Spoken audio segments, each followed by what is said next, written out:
I would like to share with you this new sculpture that I've just completed.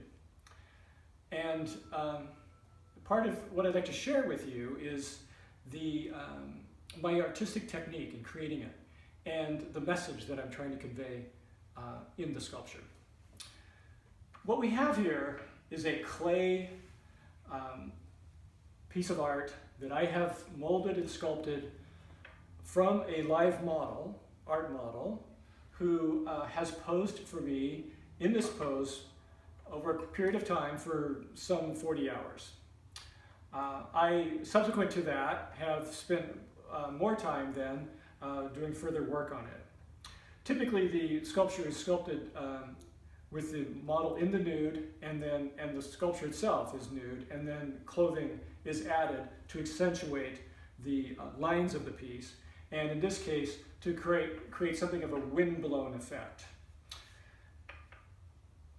The sculpture is, as you can see, it's clay, and because clay does not have structural integrity, it requires these metal uprights to support it in this position. Also inside is a metal armature, internal armature, that flows throughout the entire piece, adding to the structural stability.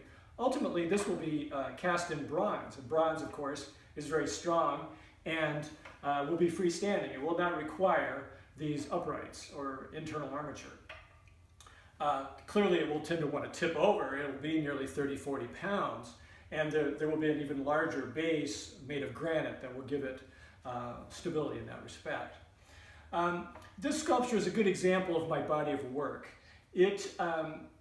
First of all, I sculpt the human figure exclusively, and it's an example of one of the things I have done in my more recent sculptures, where it almost appears to defy gravity, and as such, it then grabs your eye, creates kind of visual interest, and invites your eye to kind of follow the dominant lines of the piece. It also is a representative of my work, where I tend to put a lot of attention to the feet and the hands, feeling that hands and feet are very expressive and really lend themselves to adding to the mood of the piece. In this case, you can see, for example, these hands have kind of this sense of letting go. What I'm attempting to do with this sculpture is to convey the notion of surrender or abandon. And it harkens to those times in our own lives when we let go of control and open ourselves to what life has to offer.